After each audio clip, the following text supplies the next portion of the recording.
बिस्मिल्लाहिर्रहमानिर्रहीम, अस्सलाम वालेकुम। दोस्तों, अल्लाह रब्बुल इज़्ज़त ने इस ज़मीन पे लातादाद मखलूक़ात को पैदा किया। अब तक की दरियाफ़्त शुदा तादाद के मुताबिक, जो कि हम इंसान जानते हैं, इनकी तादाद 87 लाख मुख्तलिफ़ किस्म की मखलूक़ात है जो हमारी इस छोटी सी ज़मीन के ऊपर आबाद है। अल्लाह ताला ने इंसान को अशरफुल मखलूक़ात पैदा किया, इसे सोचने समझने की सलाहियत अता फरमाई।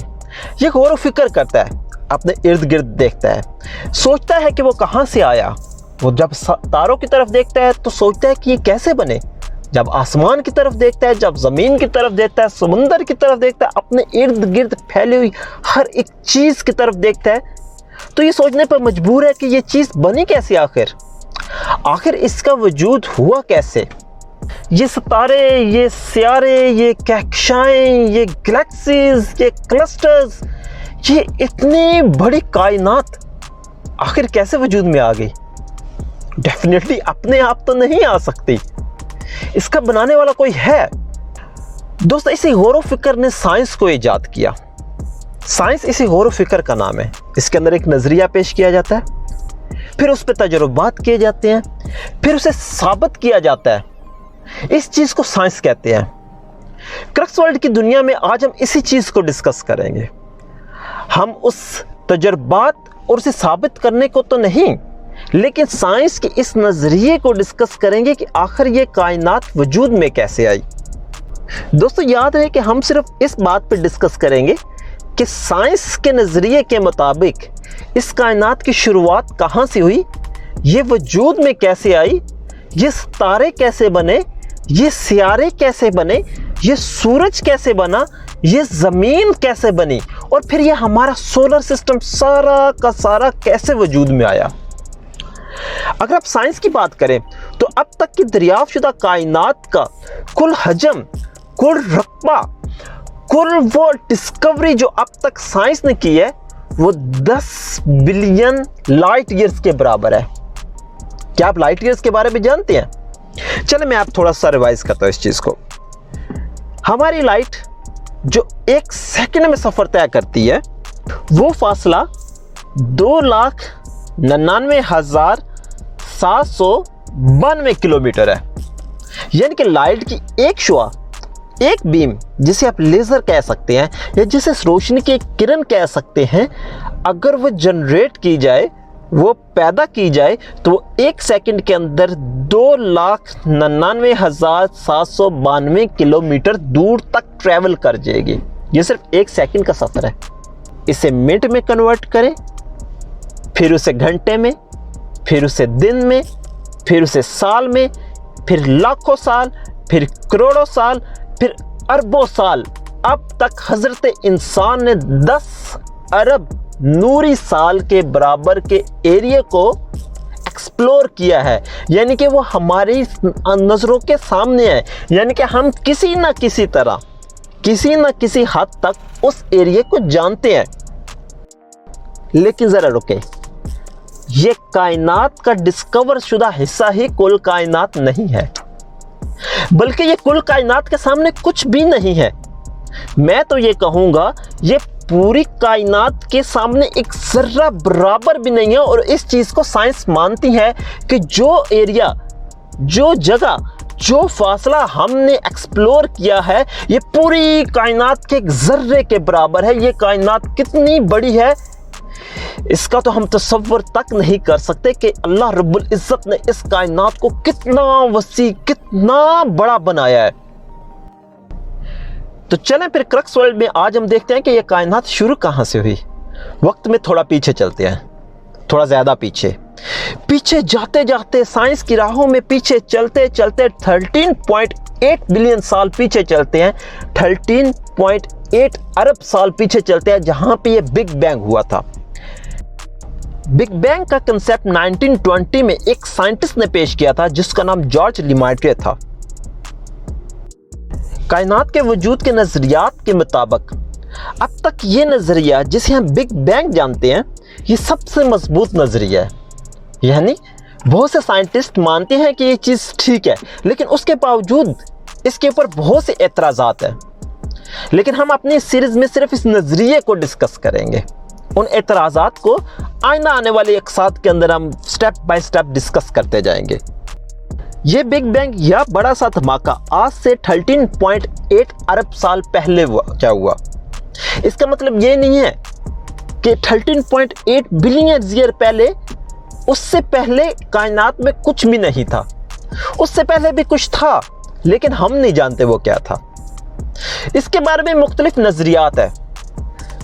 कुछ साइंटिस्ट कहते हैं इससे पहले कायनात में धूल ही धूल थी। कुछ कहते हैं नहीं, धूल नहीं थी, एनर्जी थी, पॉजिटिव और नेगेटिव एनर्जी, जो कि मुसलसल एक दूसरे को ब्लास्ट करती रहती थी और यहाँ पे हर तरफ आग ही आग थी, ब्लास्टिंग ही ब्लास्टिंग होती थी। और ये नजरिया ज्यादातर साइंटिस्ट ठीक मानते हैं। लेकिन जॉर्ज के मुताबिक आज से 13.8 बिलियन ईयर्स पहले एनर्जी का एक छोटा सा जर्रा जो इस कायनात में था एक्सपेंड होना शुरू हो गया। एक्सपेंड होते होते, फैलते फैलते वो एकदम फट गया। सेकंड के भी करोड़ों हिस्से पहले इस कायनात में कुछ भी नहीं था, लेकिन जब वो फटा तो सब कुछ वजूद में आ गया और इस कायनात में हर तरफ एनर्जी ही एनर्जी फैल गई, जिसे पॉजिटिव एनर्जी कहा जाता है। लेकिन फिर भी यहां पे कुछ एतराज़ात है कि अगर वो एनर्जी थी जो हर तरफ फैल गई, तो फिर ये स्पेस कहां से आई, ये मैटर कहां से आया जिसे हम मादा कहते हैं, ये टाइम कहां से आया, ये सब चीजें आखिर कहां से आई। तो इसका जवाब भी बिग बैंग थ्योरी देती है। जॉर्ज के मुताबिक ये जो एनर्जी अरबों खरबों मील दूर तक फैल गई, इसके फैलने के साथ ही स्पेस और टाइम वजूद में आया। क्योंकि चाहे सेकंड का करोड़वां हिस्सा ही क्यों ना हो, लेकिन वो है तो कुछ, उससे पहले कुछ था और फिर कुछ हुआ। कुछ था और होने के बीच के जो गैप होता है उसे हम टाइम कहते हैं।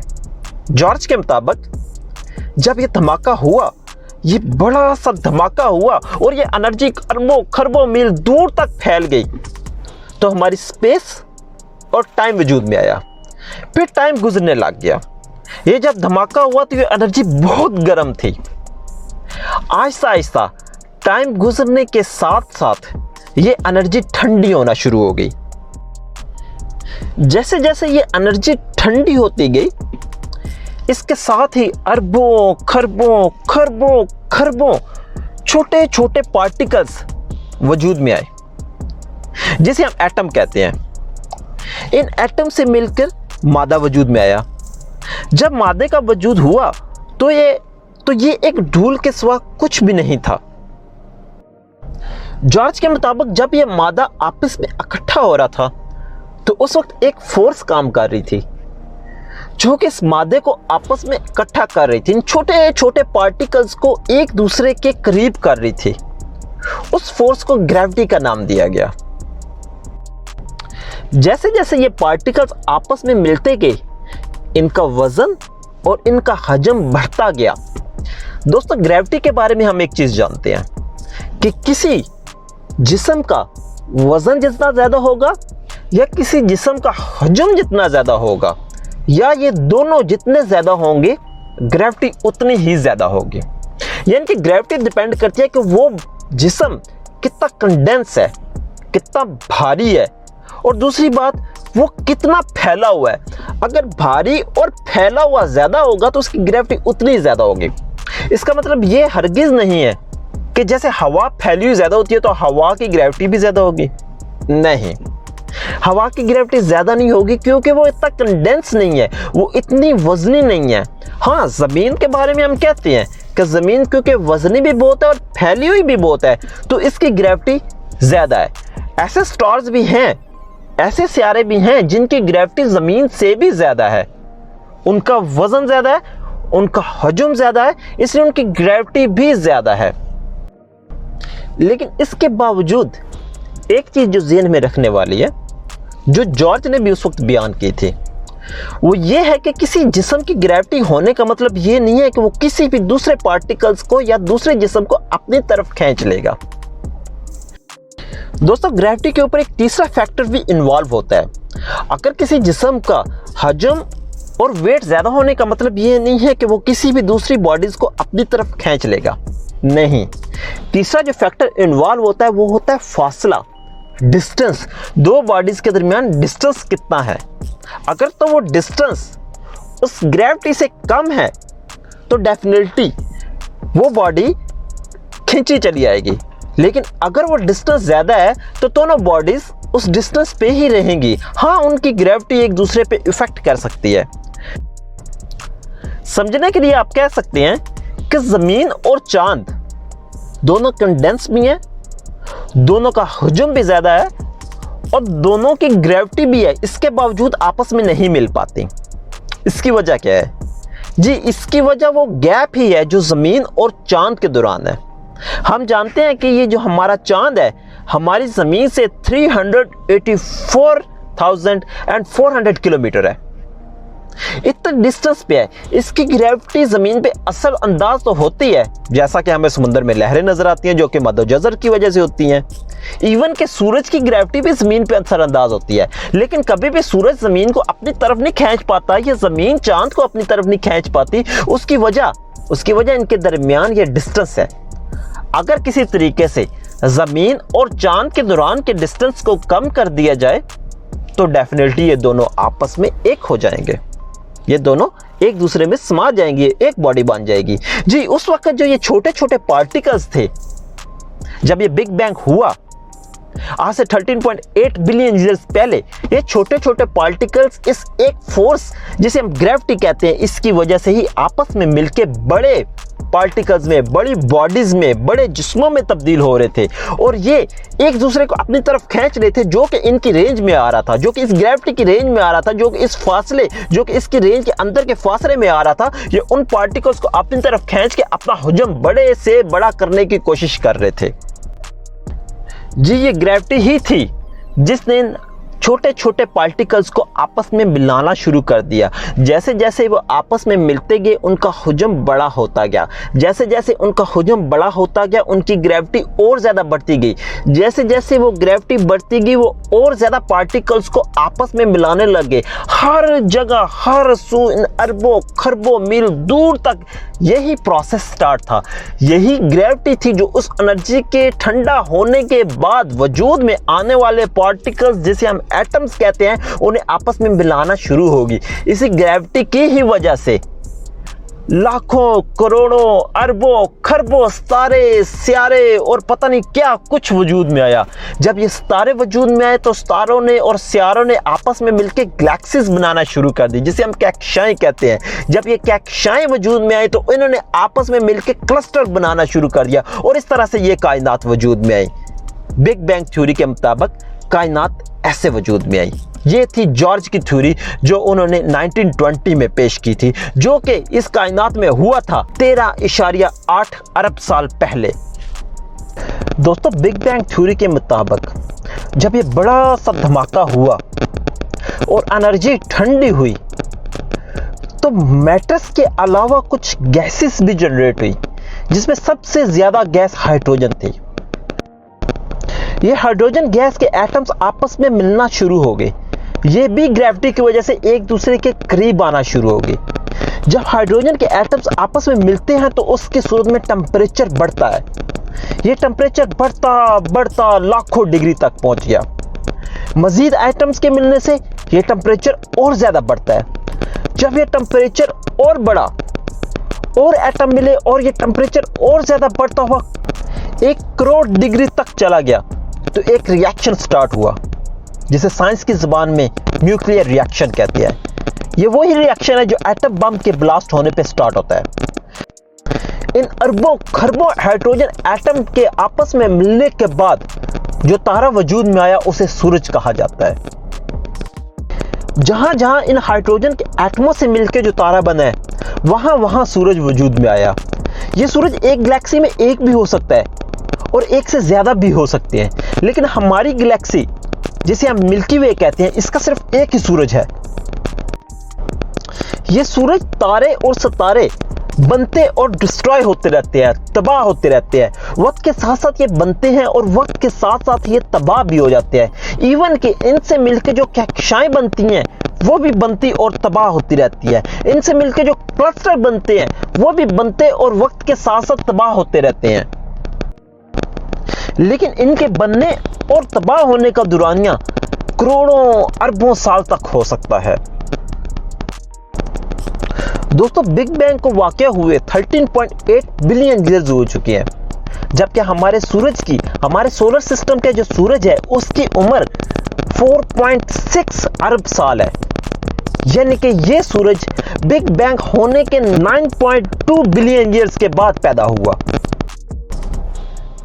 आज से 4.6 बिलियन ईयर्स पहले जब हमारा सूरज वजूद में आया तो एक बहुत ही ताकतवर सोलर विंड खारिज हुई, जिसकी वजह से हमारे सोलर सिस्टम में मौजूद धूल और छोटे छोटे पार्टिकल्स कहीं दूर चले गए और इसके अंदर सिर्फ सूरज और बाकी के 8 सितारे रह गए, जिनमें से एक हमारी ये प्यारी ज़मीन भी है, जिसके किसी एक कोने में बैठ के मैं ये वीडियो बना रहा हूँ और दूर किसी दूसरे कोने में बैठ के आप ये वीडियो देख रहे हैं, जो कि सूरज के कोर में पैदा होने के बाद उसकी सतह पे आते हैं और वहां से खारिज होते हैं। और इस विंड की रफ्तार 14,40,000 किलोमीटर फी घंटा होती है। दोस्तों, बिग बैंग के नतीजे में अरबों खरबों तारे, सितारे, कहकशाएं और पता नहीं क्या कुछ वजूद में आया। अगर हम सिर्फ इनका नाम ही लेने लग जाएं तो इनका नाम लेने के लिए हमें हजारों लाखों साल लग जाएं। यह कायनात अब भी मुसलसल फैल रही है। इस पूरी कायनात को किसी एक वीडियो में या एक जिंदगी में, 1,00,000 साल में, 1 करोड़ साल में बयान करना भी पॉसिबल नहीं है। इसलिए हम अपनी वीडियो को थोड़ा सा शॉर्ट करते हैं। हम थोड़ा सा फोकस सिर्फ अपने सोलर सिस्टम पे करते हैं कि हमारा सूरज और इसमें मौजूद 8 सितारे कैसे वजूद में आए। दोस्तों, हमारा सूरज हमारे सोलर सिस्टम के दरमियान में वाक़या है। ये 4.6 बिलियन ईयर से हमें मुसलसल रोशनी प्रोवाइड कर रहा है। सूरज का हमारी ज़मीन से फासला 151 मिलियन किलोमीटर है और इसकी रोशनी ज़मीन पे तकरीबन 499 सेकंड्स में पहुंचती है, जबकि इस रोशनी की स्पीड 2,99,792 किलोमीटर फी सेकंड है।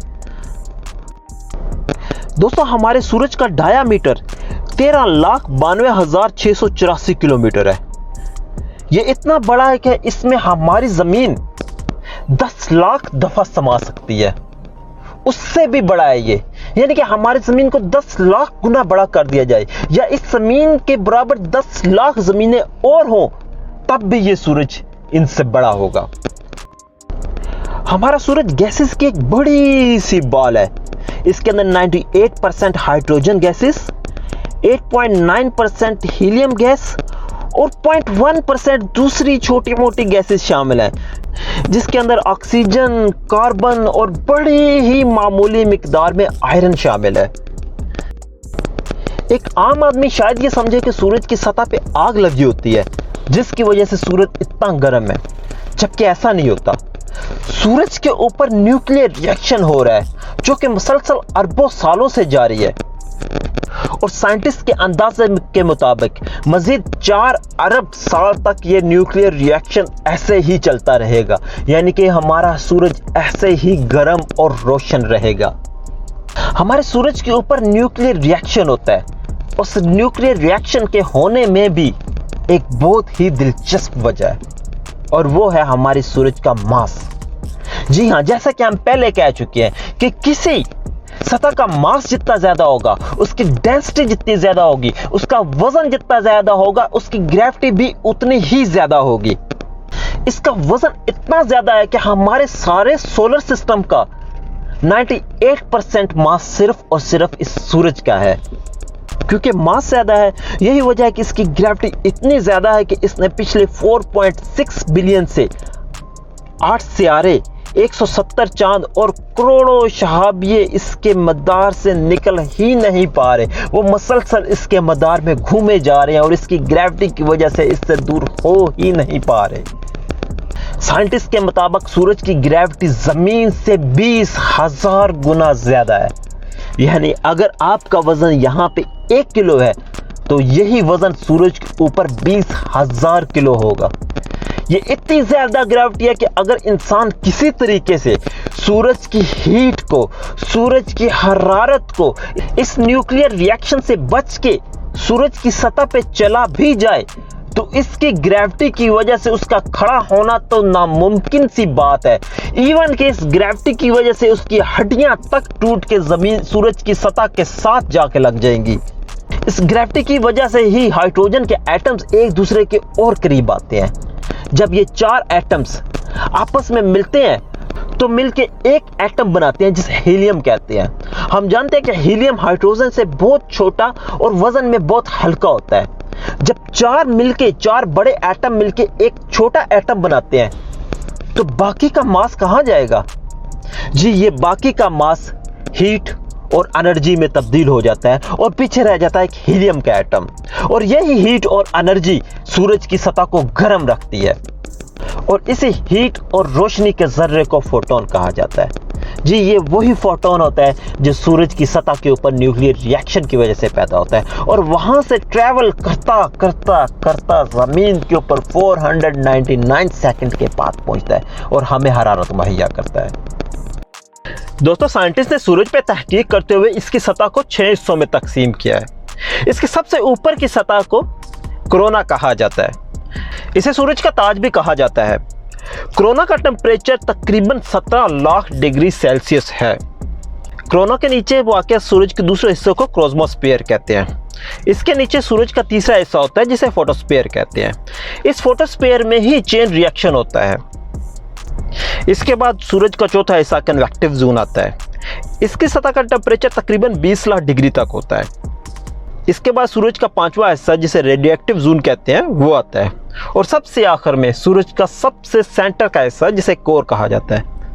हमारी गैलेक्सी मिल्की वे का सबसे गर्म हिस्सा सूरज की कोर ही है और इसका टेम्परेचर 1.5 करोड़ डिग्री सेल्सियस तक होता है। दोस्तों, सूरज की कहानी को हम यहीं तक छोड़ते हैं और देखते हैं कि सूरज के पड़ोस में कौन सा सियारा आबाद है और उसका माहौल कैसा है, उसका टेम्परेचर कैसा है, वो कैसे आबाद हुआ, वो कैसे बना और वो कैसे जिंदगी गुजार रहा है। दोस्तों, हमारे सूरज का सबसे करीब तरीन पड़ोसी सियारा मरकरी है। इसका ये नाम रोमन देवता मरकरी के नाम पे रखा गया है। इसका फासला सूरज से तकरीबन 67 मिलियन किलोमीटर है, जबकि इसका जमीन से फासला 193.48 किलोमीटर है। मरकरी एक हैरत अंगेज सियारा है क्योंकि इसके साल इसके दिनों से छोटे होते हैं। इस बात को समझने के लिए आपको मैं एक छोटी सी बात बताता चलूं कि साल हम उस ड्यूरेशन को कहते हैं जिस दौरान कोई सियारा सूरज के गिर्द अपना एक चक्कर मुकम्मल करता है, और दिन उस ड्यूरेशन को कहते हैं, उस वक्त को कहते हैं जिसमें कोई सियारा अपने गिर्द एक चक्कर मुकम्मल करता है। मरकरी इतना हैरत अंगेज है कि इसका साल इसके दिन से छोटा होता है। अगर ज़मीनी लिहाज से बात की जाए तो इसका एक साल ज़मीन के 88 दिनों के बराबर है। क्योंकि ये सूरज के बहुत करीब है इसलिए ये जल्दी में या कम वक्त में एक चक्कर सूरज के गिर्द मुकम्मल कर लेता है और इसे ये एक चक्कर मुकम्मल करने के लिए 88 दिन लगते हैं। लेकिन इसकी अपनी मूवमेंट बहुत स्लो होती है। ये अपने गिर्द बहुत ही आराम से चक्कर लगाता है, बहुत ही स्लो रफ्तार में चक्कर लगाता है। अगर ज़मीनी लिहाज से देखा जाए तो मरकरी को 176 दिन लग जाते हैं अपने गिर्द मूव करने के लिए। यानी जितने टाइम में इसने सूरज के गिर्द 2 चक्कर लगाने होते हैं उतना ही टाइम में इसे अपने गिर्द एक चक्कर लगाना पड़ता है, या ये अपने गिर्द एक चक्कर लगा पाता है। यानी कि आप कह सकते हैं कि इसका एक दिन मरकरी के 2 साल के बराबर है, क्योंकि उस एक दिन में ये सूरज के गिर्द 2 चक्कर लगा चुका होता है। मरकरी की एक और हैरत अंगेज बात इसका टेम्परेचर है। सूरज का पड़ोस होने की वजह से इसका टेम्परेचर इंतहाई शदीद होता है। सूरज के करीब होने की वजह से दिन के वक्त इसका टेम्परेचर 430 डिग्री सेल्सियस तक पहुंच जाता है। इतना ज्यादा टेम्परेचर होने की वजह एक तो यह है कि ये सूरज के बहुत करीब है, दूसरी वजह यह है कि इसके गिर्द किसी किस्म का कोई एनवायरमेंटल लूप नहीं है जो कि सूरज से आने वाली शुआओं को रोक सके। जैसा कि हमारी जमीन के गिर्द ओजोन की लेयर है, और हमारा इन्वायरमेंट जो कि हवा और गैसेस पे मौजूद है, जो कि बादलों पे मौजूद है, जिसकी वजह से हमारे तक सूरज की काफ़ी ज़्यादा हीट पहुंच ही नहीं पाती और हमारी ज़मीन का टेम्परेचर मुतदिल रहता है। लेकिन मरकरी के गिर्द तो ऐसा कुछ इन्वायरमेंट मौजूद नहीं है, जिसकी वजह से मरकरी का टेम्परेचर दिन के वक्त 430 डिग्री सेंटीग्रेड तक पहुँच जाता है। मरकरी का एक दिन ज़मीन के 176 दिन के बराबर है, यानी कि ज़मीन के 88 दिन के बराबर इसमें दिन होता है और ज़मीन के 88 दिन के बराबर इसमें रात होती है। दिन के वक्त तो इसका टेम्परेचर 430 डिग्री सेंटीग्रेड तक पहुंच जाता है, जबकि रात के वक्त यही टेम्परेचर नाकाबिल यकीन हद तक -180 डिग्री सेंटीग्रेड तक चला जाता है। इतनी शदीद ठंड होती है इसमें रात के वक्त। रात के वक्त इतना माइनस में टेम्परेचर जाने की भी वही वजह है जो दिन के वक्त इतना हाई टेम्परेचर होने की है।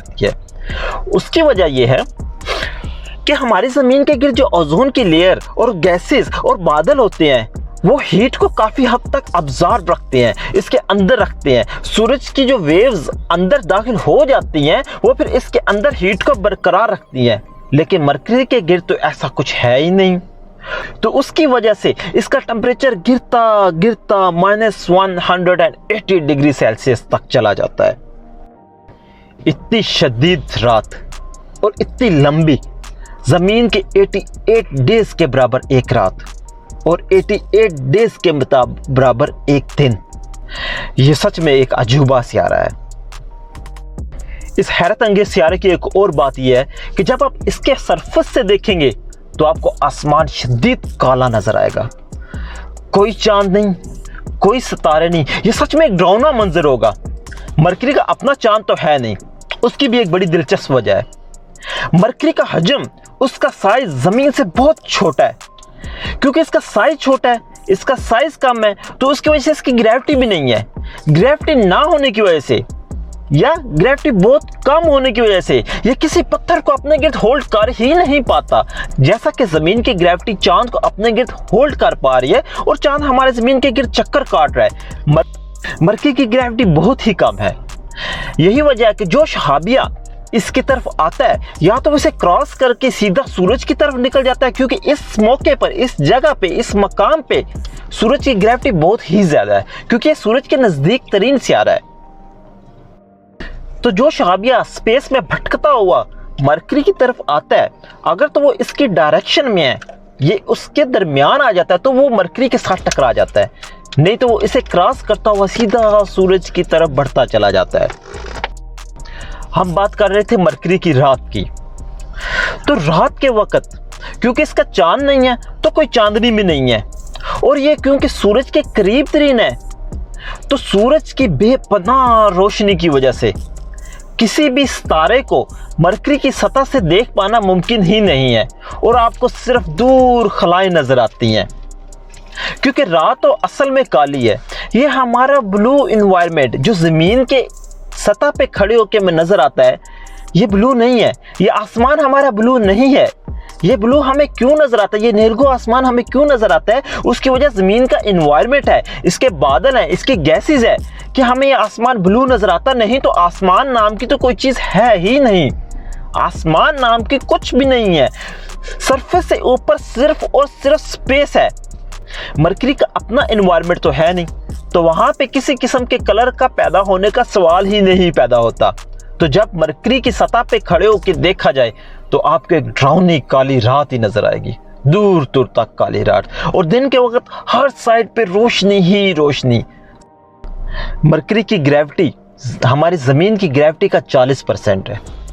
यानी अगर आपका ज़मीन के ऊपर वज़न 60 किलो है तो यही वज़न आपका मरकरी के ऊपर तकरीबन 23 किलो के बराबर होगा। मरकरी का सरफेस हमारे चांद के सरफेस की तरह ही है।